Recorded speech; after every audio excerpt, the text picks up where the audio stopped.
Amados, abra a sua Bíblia em Provérbios 3, 33. Amém? Então vamos aqui. Tem alguém no ai de mim ainda? Então dá um amém bem gostoso toda a igreja. Amém. Legal. Então vamos à palavra do Senhor, que diz assim: a maldição do Senhor habita na casa do ímpio, mas a habitação do justo, a bênção chegará, né? Ou é abençoada, né? Então mais uma vez, a maldição do Senhor habita na casa do ímpio, mas a habitação do justo abençoará. Dê um glória a Deus hoje para alegrar. Esse versículo, amados, ele representa dois pontos que eu gostaria de trazer para vocês. Foi lido agora aqui no livro sagrado. Nos fala de dois diferentes pontos. O primeiro ponto é: a casa do ímpio é amaldiçoada. E o segundo ponto é: a casa do justo abençoada é. Né?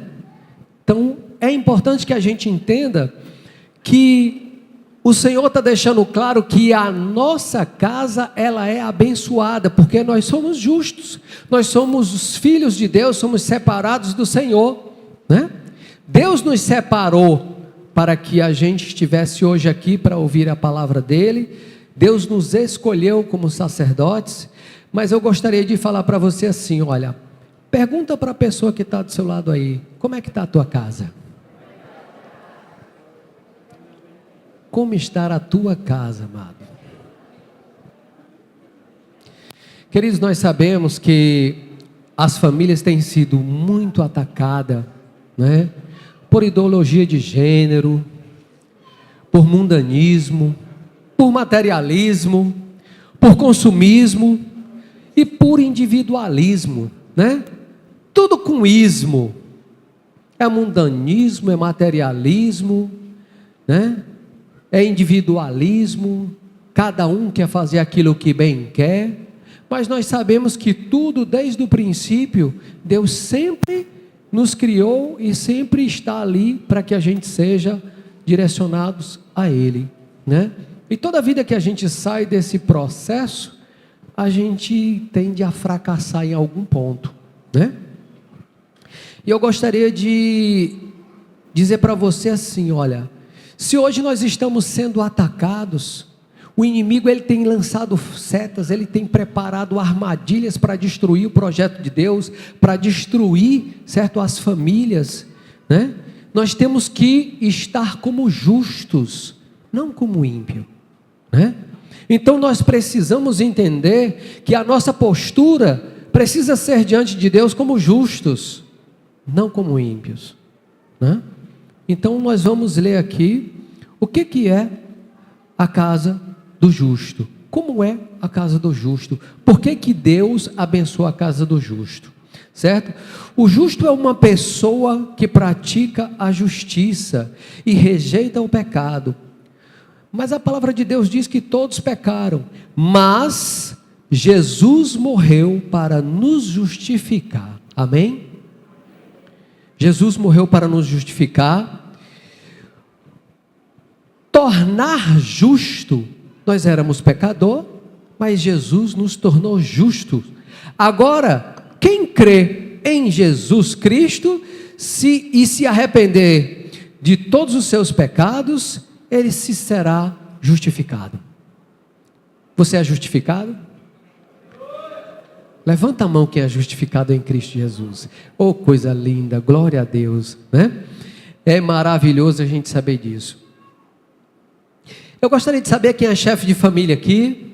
Quem é chefe de família? Olha, nós temos vários chefes de família, né? Agora eu vou fazer uma pegadinha com vocês. Quem é sacerdote de família aqui? Levanta a mão. Bem legal. Olha só, gente.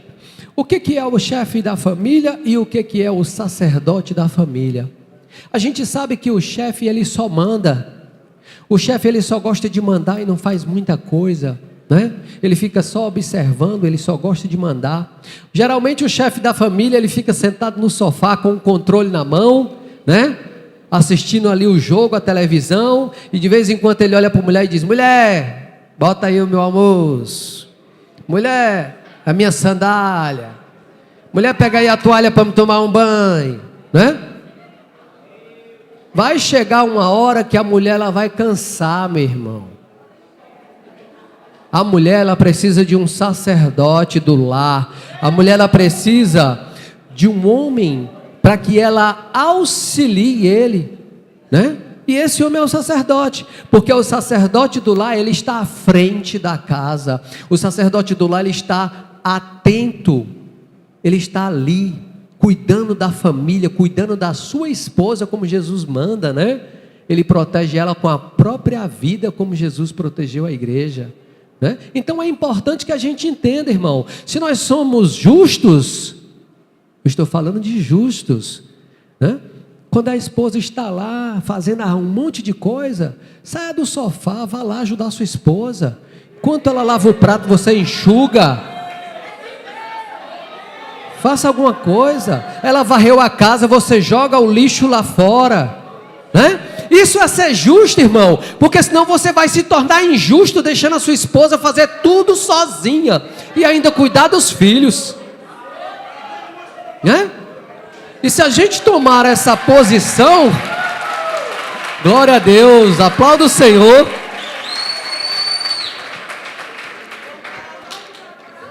Irmão, nós estamos falando de ser justos, né? Então isso é ser justo com elas, nossas amadas, né? Porque olha só, se a gente ficar na posição de chefe, o inimigo pode achar uma brecha aí. O inimigo pode achar uma brecha, certo? Então eu gostaria de falar para você que tudo começou lá no Jardim do Éden.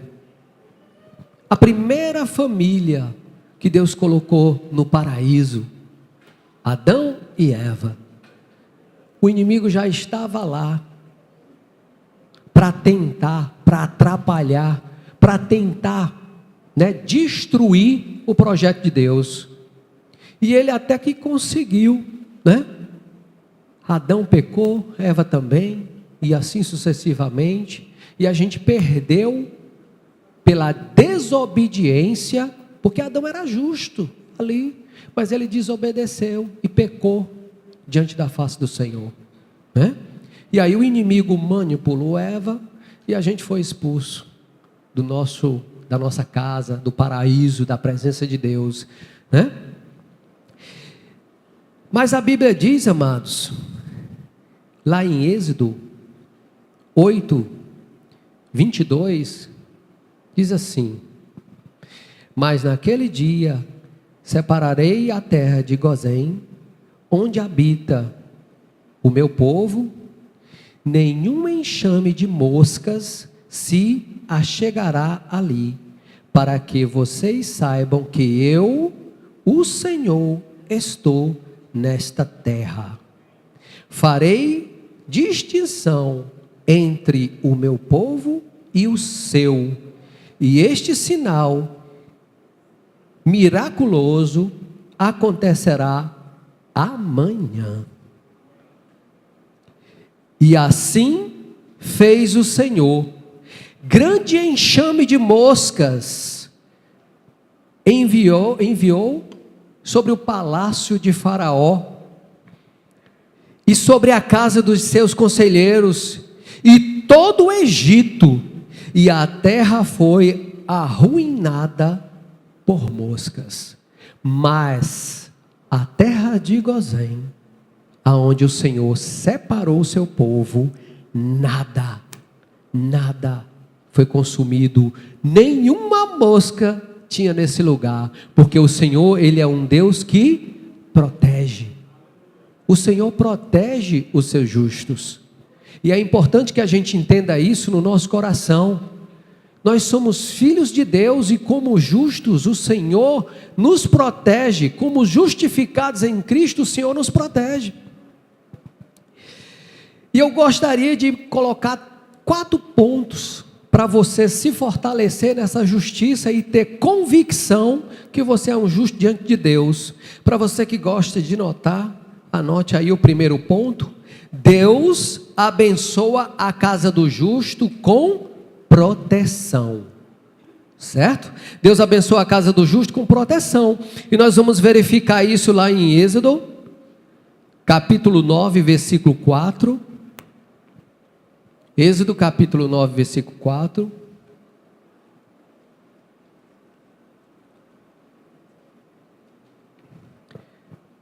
Que diz assim a palavra do Senhor: e o Senhor fará separação entre o gado dos israelitas e o gado dos egípcios, para que nada morra de tudo o que for dos filhos de Israel. Quem é filho de Israel aqui? Quem é filho de Israel? Quem é filho do Senhor? A igreja, nós somos a Israel adotada, nós somos Israel. O Egito aqui está representando os ímpios, mas nós estamos na terra de Gozém, nós somos o Senhor, nós somos separados por Deus, né? E é importante que a gente entenda que como o Senhor separa, essa separação vem desde lá do princípio e vai até os últimos dias, onde lá em Apocalipse Deus diz, né, que separar os bodes das ovelhas, né? Então é importante que a gente entenda qual é o projeto de Deus com a família. A família é um projeto de Deus desde lá do princípio. Eu gostaria de ler outro versículo para você, que é Salmos 91. Só um versículo do Salmo 91, versículo 10.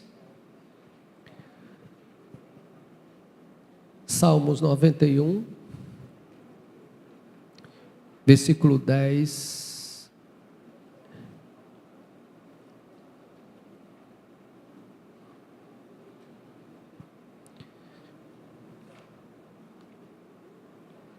Salmo 91, versículo 10 diz assim: escute: nenhum mal te sucederá, nem praga alguma chegará à tua tenda. Amém? Dê um glória a Deus bem alto aí para o Senhor ouvir. Amados, praga nenhuma, mal nenhum chegará na tua tenda, na tua casa, porque tu és justo, tu és separado do Senhor, e eu profetizo na tua vida essa justiça de Deus, porque o Senhor, Ele abençoa o seu povo. Eu gostaria até de dizer isso para você, mas eu quero falar também do segundo ponto, né? Anota aí o primeiro ponto: proteção. Deus abençoa a casa do justo com proteção. Agora vamos ao segundo ponto: Deus abençoa a casa do justo com provisão. Provisão, amém? Amados, vivemos hoje numa época difícil. As famílias têm sido atingidas nas suas finanças. Muitas vezes precisamos gastar mais do que o que a gente ganha, não é verdade? Acontece uma coisa, quebra uma coisa, acontece um acidente, a gente às vezes fica meio sufocado. Eu mesmo passei por um episódio desse há 2 semanas atrás, né? Eu ralei o meu carro inteiro, a lateral dele, em um poste que eu não vi. Estava parado no estacionamento de um supermercado ali na Messejana, né? O ponto cego aqui do carro estava escondendo o poste. E aí quando eu passei a marcha que eu saí, arrancou meu retrovisor e saiu ralando as 2 portas. Pense num prejuízo. Eu botei a mão na cabeça, eu disse: meu Deus, né? Quanto será? Aí já chegou uma pessoa perto de mim e disse assim: eita, essa porta aqui tu vai ter que trocar, vai ter que comprar outra. Eu digo: está repreendido. Sei que eu mandei o carro, e Deus falou no meu coração assim: ó, aquieta teu coração, Aquieta teu coração. A minha esposa sabe, quando acontecem essas coisas, para quem é homem, para quem tem muitas contas assim em casa, né? Temos uma responsabilidade, a gente fica meio desesperado quando acontecem essas coisas, né? E eu sou uma dessas pessoas. Quando acontece isso, eu fico meio desesperado. Digo, meu Deus, onde é que eu vou tirar dinheiro? O que eu vou fazer agora e tal? Aí Deus disse, aquieta teu coração. Aí eu fiz assim, ó. Aquietei realmente meu coração. Aí eu liguei para Bel, digo, Bel, é o seguinte, ralei o carro aqui num poste, arregaçou as 2 portas, arrancou o retrovisor, mas o Senhor disse que foi um livramento, e eu estou bem tranquilo. Ela ficou assim, olha, eu disse, meu, tu está tranquilo? Eu disse, estou. E passei a semana tranquila e fui lá, fui na oficina do nosso amigo Alexandre, ali onde o Alexandre trabalha, o presbítero Alexandre. O rapaz fez o orçamento de tudo, R$1.000. Aí eu digo, eita Senhor, R$1.000. Alguém vai ter que vir com esses R$1.000, porque eu não tenho, né? Beleza. Sei, irmãos, que essa provisão de Deus, ela é tão abençoada, que eu passei 2 semanas mais a minha esposa, indo trabalhar de Uber e voltando de Uber. Não sei de onde foi que veio esse dinheiro, e ainda apareceu o dinheiro para pagar o carro, R$1.000. Ainda hoje eu estou para saber o que aconteceu, como é que a carteira, cada vez que eu abria, tinha dinheiro dentro. E eu dizia, meu Deus do céu, gente. Isso foi a providência de Deus. E eu tinha acabado de voltar de férias. Você sabe que quando você sai de férias, entra de férias, né? Você recebe aquele dinheiro, você gasta tudo porque você está de férias. Quando você volta liso e ainda tem que trabalhar um mês todinho para ganhar. Foi exatamente assim que eu voltei para o trabalho. Aí imagina, aí Deus pega e mostra como é que Ele faz nas nossas vidas, quando a gente se coloca diante de Deus e fica na posição, né? E é o que eu tenho para dizer para você nesta noite: se coloque como justo na presença de Deus e tome posição, seja sacerdote do seu lar, porque o Senhor vai derramar chuvas de bênção e proteção sobre a tua vida, amém? Glória a Deus. E olha só, para testificar essa provisão, eu gostaria de abrir aqui a Bíblia em 2 Reis, capítulo 4, a partir do versículo 1. 2 Reis, capítulo 4, a partir do versículo 1, vem falar de uma viúva. Essa viúva, ela era mulher de um dos filhos dos sacerdotes, né? E ele morreu. E o profeta Eliseu estava lá, e ela chegou para o profeta e disse: profeta, eu não tenho nada, a única coisa que eu tenho é um pouco de azeite numa botija, mas o teu servo, meu marido, morreu, e os credores estão lá na nossa porta, querendo levar os meus 2 filhos como escravos. Aí o profeta Eliseu olhou para ela e disse: mas o que tu queres que eu faça? Diz-me que eu farei. Olha o que é posição na presença de Deus. Ela diz: o que tu tem na tua casa? Ele perguntou, né? Para ela vender, para não levar os filhos como escravos. Ela disse: olha, eu não tenho nada. Assim vive o Senhor, mas eu não tenho nada. A única coisa que eu tenho é uma botija com um pouco de azeite. Aí ele pegou e disse: olha, pois tu volta e vai em toda a tua vizinhança e pega todas as vasilhas e vasos vazios que você puder, mas não pegue pouco não, pegue todos que você puder. E ela rapidamente chegou em casa, chamou os 2 meninos, sai pedindo tudo que é de panela vazia, baldes, pote, traz tudo para cá. E trouxeram tudo. Aí ele diz: preste bem atenção nesse ponto, que é um ponto importante. Aí ele pegou e falou assim: olha, entra, fecha a porta sobre ti e os teus filhos.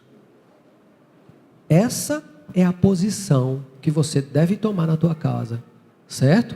Sempre que o Senhor vai abençoar uma casa, uma família, uma pessoa, Ele antes dá uma tarefa. Ele antes dá um legado para que você tenha que fazer. Às vezes você está aqui e ele diz, você tem que ficar bem aqui, e você tem que ficar, porque senão não dá certo. Então, o que essa mulher ela teve que fazer?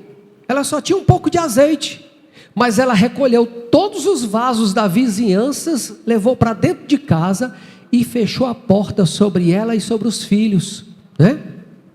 Aí eu pergunto para você hoje, você está fechando a sua porta para que o inimigo não entre na sua casa? Você está fechando as brechas para que o inimigo não investigue o seu lar, para que ele possa minar a sua casa com alguma coisa? É interessante, amados, que você tem que ter como sacerdote um olho espiritual, para que você possa observar a música, os programas, os filmes, o computador, a internet, os celulares dos seus filhos. Não vou dizer que você vai estar ali feito louco, não, mas você, como homem de Deus, como homem justo, você tem que ensinar os seus filhos. E criança, você sabe, criança tá, até a gente mesmo, às vezes você está abrindo um computador ali, mexendo numa coisa, de repente aparece lá uma coisa que não deve, porque o computador faz isso, né? Então é importante que você esteja atento para fechar as brechas, para que o inimigo não use essa brecha, né? Assim como ele pode usar a brecha do chefe da família, que não faz nada, não ajuda a esposa, né? Passou 4, 5 meses, a esposa está cansada, ela já começa a reclamar, já, né? Agora, se ele ajuda, não. Ele solidifica a família. Quando ele se torna justo com ela, os dois fazendo tudo, solidifica. Quando o sacerdote ele toma posição e cuida dos filhos, e protege os filhos, e protege a casa, né? Então o que acontece? Fica tudo certo, não tem brecha. A primeira viúva, ela fechou a porta para as brechas, né? Então é importante que a gente entenda isso. Mas eu também quero falar aqui para vocês de uma segunda viúva. Lá em Reis, 1 Reis 17. 1 Reis 17. A viúva de Sarepta, que ia comer o seu último bocado com seu filho, para depois morrer. Nessa época era o profeta Elias. Teve um problema lá com aquela princesa lá das quantas, né? E o profeta Elias olhou para o céu e ele disse: sobre a minha palavra, que não caia mais uma gota d'água nessa terra. Olha que homem de fé, poderoso. Sobre a palavra dele está escrito, né? E foi uma seca danada. E Deus disse: olha, agora tu vai lá para aquele lago lá, e tu se esconde lá. Lá tu fica bebendo a água do lago, que eu vou ordenar aos corvos para te levar pão e carne. E assim sucedeu. Os corvos levavam pão e carne pela manhã, e no final do dia também. E Elias bebia da água, né, do lago. Só que depois de muito tempo aquele lago secou, e Elias não tinha mais água. Aí veio a palavra do Senhor a Elias dizendo assim: olha, tu vai lá naquela cidade, que tu vai encontrar uma viúva que vai te sustentar. Imagina, meu irmão, a viúva já estava com um pouquinho que mal dava para ela comer, mais o filho, para depois morrer, porque tudo ia se acabar, ainda ia chegar um homem para comer, para ela sustentar. Se você olhar para essa mensagem de Deus com o olho humano, você não consegue ver o poder de Deus. É importante que você olhe para essa palavra com os olhos espirituais. E assim o profeta fez. E quando ele chegou na entrada da cidade, tinha lá a viúva. Ela estava colhendo lenha na entrada da cidade, para poder ela fazer o último bocado e morrer. E ele chamou essa viúva e disse: olha, vai pegar um pouco d'água para mim. Aí ela olhou e foi. Porque a cidade dela era uma cidade pagã, não tinha nada a ver com os israelitas, né? E aí quando ela estava indo, ele disse: vem cá, traz também um pedaço de pão na tua mão. E ela pegou e falou assim: oh meu Senhor, eu não tenho nada, eu só tenho um punhado de farinha na panela e um pouco de azeite, que eu vou fazer o último pão para comer com meu filho e depois morramos. Depois a gente vai morrer. Presta bem atenção. Aí o profeta disse assim para aquela mulher: não temas, não temas, não temas.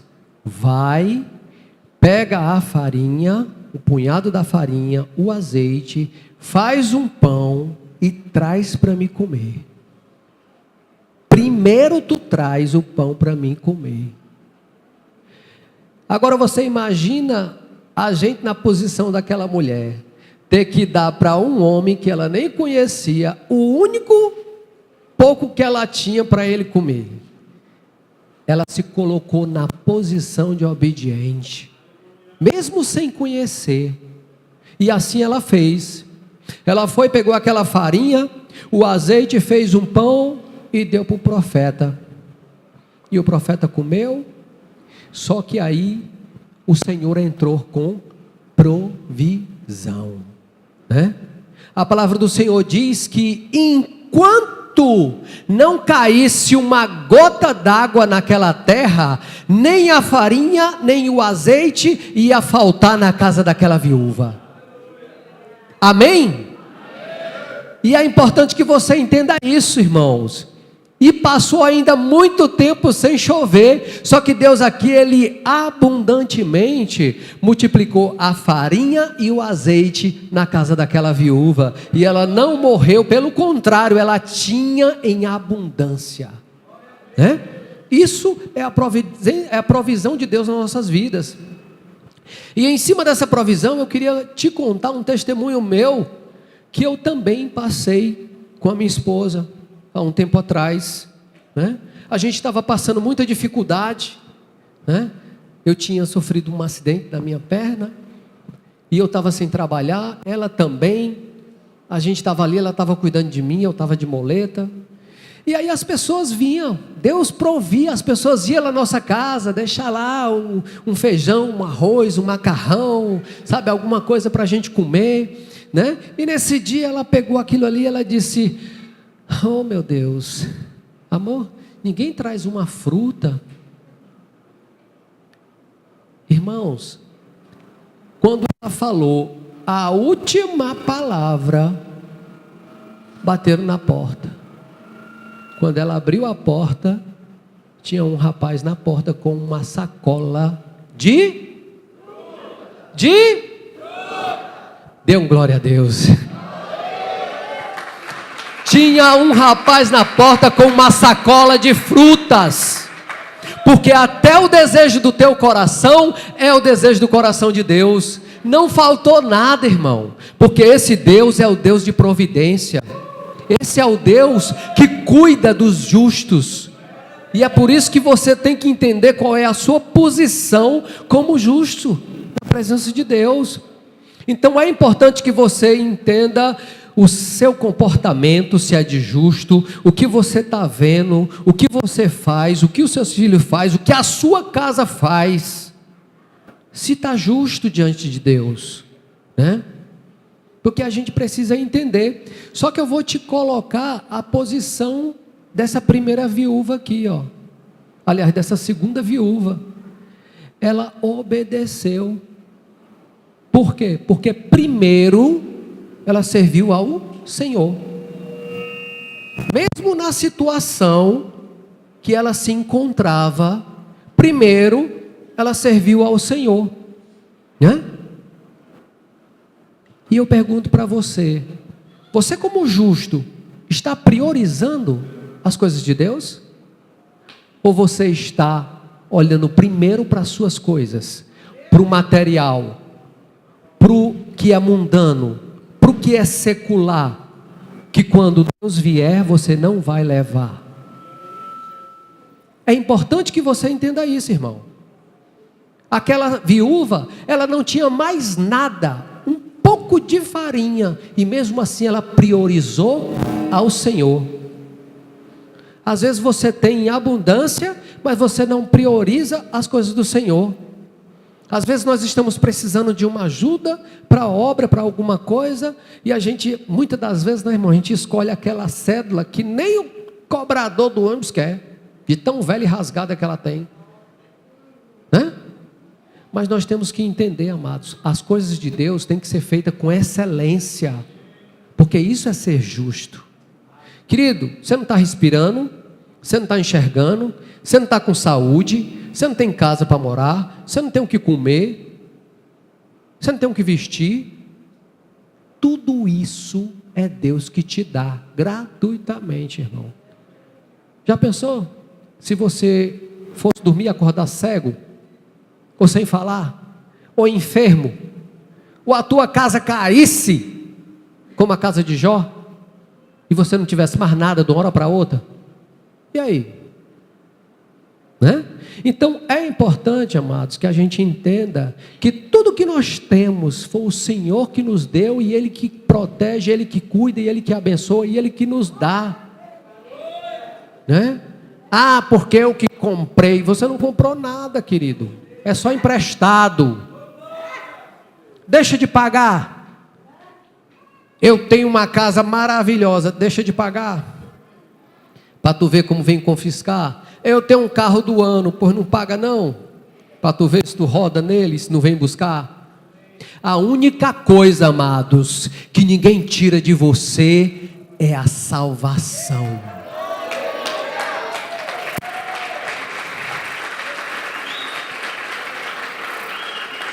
Glória a Deus, aleluia. Porque olha só, o carro se quebra e se acaba, a casa se deterioria, as roupas envelhecem, até o nosso corpo. Lembra de você há 10 anos atrás? Eu lembro de mim há 10 anos atrás, se bem que eu ainda estou um garotão, né? Mas olha só, a minha mulher que o diga, né? Mas até o nosso corpo, amados, ele vai envelhecendo, e a gente nem leva ele. Deus tem preparado um lar especial para nós. Oi, né? A palavra de Deus diz que nós vamos ser transformados. Eita Jesus! A palavra de Deus diz que nosso corpo vai ser transformado, porque esse corpo aqui carnal, pecaminoso, não pode entrar no reino dos céus, porque tudo lá é santo, né? E é exatamente porque tudo lá é santo que você tem que estar na posição de justo. Então, maridão, quando a esposa estiver lá suando no fogão, faz alguma coisa, homem, pelo menos disfarça, sai do sofá, porque senão o bicho vai pegar. Nosso inimigo, ele está lá atento. Então vamos lá, quem lembra do primeiro ponto? Primeiro ponto é proteção. Segundo ponto, provisão. Vamos ao terceiro ponto, amado. Terceiro ponto é: Deus abençoa a casa do justo com salvação. Amém? Deus abençoa a casa do justo com salvação, né? Então a minha casa e a tua casa é necessário ser salva. A palavra de Deus diz assim, olha: tu e a tua casa serão salvos, né? Agora, se você não estiver na posição de justo, será que a tua casa vai ser salva? Se tu não estiver na presença de Deus, botando o teu marido que às vezes está no mundo, botando a tua esposa que não é cristã, botando os teus filhos que não estão na igreja, botando os teus irmãos, os teus pais, se tu não estiver na presença de Deus, botando a tua família diante do Senhor em oração, como é que a tua casa vai ser salva? Quantos da tua família tu já ganhou? Né? Então nós precisamos entender qual é a nossa posição. Porque senão a gente vai ser o quê? Egoísta. Ah, não, eu já sou salvo, não estou nem aí. Não é assim não, querido. Tu e a tua casa será salvo. Por ti, a tua casa será salva. Né? Agora tu precisa estar justo na presença de Deus. Cremos que o projeto de Deus é a salvação das famílias. Você crê nisso, irmão? Você crê nisso, amado? Quem crê, dá um glória a Deus aí. Amém. Vou mostrar para vocês aqui em 4 pontos que o projeto de Deus é a salvação. O primeiro ponto fica em Gênesis, capítulo 7, versículo 1.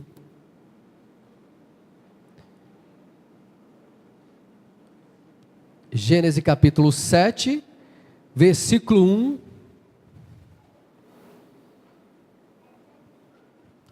Diz assim, olha: a casa de Noé foi salva pela salvação do Senhor, né? A época do dilúvio. A época do dilúvio, a terra estava exatamente como está hoje. O povo sem querer saber de Deus, o povo fazendo tudo o que queria, sem entender das coisas do Senhor. Quando se fala de Cristo, ninguém quer nem saber. Exatamente naquela época estava desse jeito. E o Senhor olhou para Noé e viu ele justo.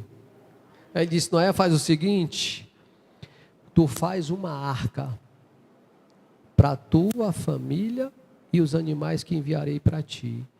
Gente, naquela época tinha muita gente também. Só que aquelas pessoas, elas não tiveram nem importância para Deus, os animais foi que tiveram. Agora você imagina, amados, que os animais tiveram mais importância do que aquelas pessoas. Por quê? Para você entender o nível do pecado daquelas pessoas.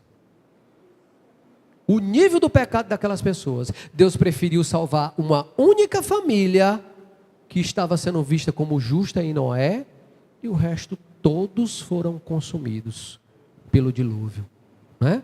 Então é importante que você entenda isso. Mas a família de Noé foi salva. Outro ponto, Josué 6:22. Josué 6:22 fala de Raabe. A casa de Raabe foi salva. A casa de Raabe foi salva, gente. A família dela estava toda dentro de casa e a casa dela foi salva, né? Para você ver como é um projeto de Deus a família. Outra, Atos 16:31 em diante, a casa do carcereiro. Se você procurar aqui em Atos 16, fala exatamente da casa do carcereiro, que o Senhor enviou lá o apóstolo, e o apóstolo orou lá, abençoou aquela família toda, né? E a casa inteira foi salva, porque o Senhor viu aquele povo como justo. E o último ponto, Lucas 19:9, a casa de Zaqueu. Quem conhece aqui a passagem de Zaqueu, né? Quem era Zaqueu, gente? Zaqueu, um cobrador de impostos, um homem corrupto, que tirava das pessoas o imposto dobrado. Ele era riquíssimo, né? Homem corrupto. Mas presta bem atenção, talvez até você esteja sendo o chefe da família agora, nesse momento, hoje, né? Mas o Senhor te diz essa noite: se coloca como Zaqueu na presença de Deus, abre a tua porta para o Senhor entrar. Porque foi assim que o Senhor Jesus disse para Zaqueu: hoje a salvação entrou na tua casa. Querido, se você estiver na posição de chefe de família, vá para a posição de sacerdote do lar, para que você seja abençoado e a sua casa também. Porque por mais que Zaqueu fosse um corrupto, cobrador, um enrolão, né? Trabalhava na Lava Jato, o Zaqueu daquela época. Zaqueu trabalhava na Lava Jato daquela época, irmão. Olha só, para você ver, né? Naquela época já existia Lava Jato. Triste isso, né? Mas Zaqueu, ele foi esperto. porque ele viu uma grande multidão vindo, e ele olhou e disse assim, ó, quem é aquele? Aquele ali é Jesus. E ele, muito curioso, queria ver Jesus, só que ele era desse tamanhozinho, assim como eu, pequeno. Aí ele subiu numa árvore, e uma árvore que ficava exatamente no caminho onde Jesus ia passar. E Zaqueu lá em cima, quando Jesus chegou bem pertinho, Jesus olhou e disse, Zaqueu, desce daí que me convém habitar na tua casa. E o Senhor está te chamando esta noite. O Senhor chama você hoje, nesta noite, para Ele habitar na tua casa. Se você ainda está na posição errada, o Senhor te convida nesta noite para você se colocar diante dEle e abrir as portas da tua casa para Ele habitar. Amém? Glória a Deus, aleluia.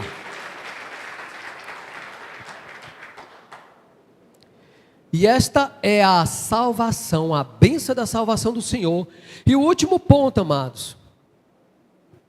Deus abençoa a casa do justo com salvação.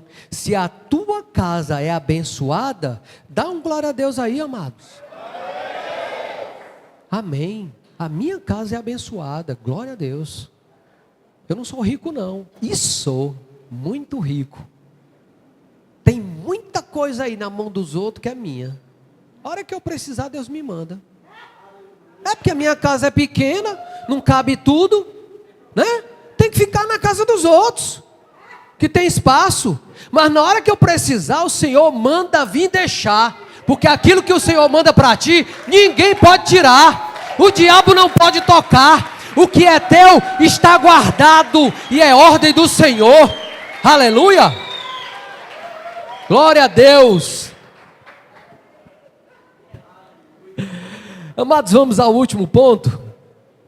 Primeiro ponto, proteção. Segundo ponto, provisão. Terceiro ponto, salvação. E último ponto, Deus abençoa a casa do justo com sua presença. Deus abençoa a casa do justo com a sua presença. O Senhor pode entrar na tua casa hoje? Pode? Levanta a tua mão aí. Pode entrar na tua casa? Aleluia! Glória a Deus, o Senhor vai entrar na tua casa hoje, amados. Presta bem atenção. Jesus é amigo da família. Nas horas mais tensas, mais difíceis, mais escuras, mais insensatas, sabe, as horas mais péssimas, o Senhor Jesus, Ele está lá do teu lado. Aí Ele fica assim, ó, esperando você perceber que Ele está ali do seu lado. Às vezes você está tão atribulado que você não percebe que o Senhor está ali do teu lado. Você fica preocupado com a conta da água, com a conta da luz, com o almoço do menino, com o colégio não sei de quê, com o carro que está ali fora, com o marido não sei o quê, e esquece que o Senhor está ali. E problema para cá e problema para lá. Está na hora de você parar. Para. Olha que o Senhor Jesus está ali do teu lado. Ele é teu amigo. E Ele vai te dar sabedoria. E Ele vai abençoar a tua casa. Ele é presente. Ele é presente. Certo? Vamos verificar isso. Lá em Lucas 7:11, para finalizar, foi assim com a viúva de Naim. A viúva de Naim, Deus estava presente. Foi assim também com as irmãs de Lázaro. O Senhor Jesus estava presente lá na casa, por mais que Lázaro tinha morrido, mas o Senhor chegou e estava presente. Há 4 dias o morto se foi, mas o Senhor chegou e disse: como é que é, menino? Hoje tu vai ver a glória de Deus. Hoje tu vai ver a glória de Deus. Tira essa pedra aqui do meio. Lázaro, vem para fora. E toda aquela multidão que estava lá viu a glória de Deus. O Senhor está presente na tua casa. Por mais que morra, viverás. Glória a Deus. E o último ponto aqui diz assim, ó: foi assim também na casa de Jairo. Oh, coisa linda. Foi assim na casa de Jairo. Lucas 8, 40 a 56. Vocês conhecem a passagem de Jairo também, né? Pois é, o Jairo da Bíblia também tem um Jairo aqui pregando para vocês. Porque eu era para lá, nem te falo, para não dizer um palavrão aqui, eu era muito abençoado. Era. Sabe? Era para ter morrido há muito tempo, mas o diabo disse, não, isso aí eu não quero aqui não. Agora não, quero não, isso aí vai atrapalhar tudo aqui. Aí o Senhor atravessou tudo e disse, pois venha para cá que eu quero. Venha para cá que eu quero, porque uma vida para o Senhor vale mais que o mundo inteiro. Uma vida para o Senhor vale mais que o mundo inteiro, amados. Então, se tu ainda não entregou a tua vida para o Senhor, é a hora, é agora. Porque o Senhor vai te abençoar, abençoar a tua casa, e através de ti, toda a tua família será salva. E ainda hoje, Ele é mesmo. O mesmo Deus de antes, Ele ainda hoje é o mesmo. E vai ser o Deus de amanhã. O Deus presente. Ele está aqui neste lugar.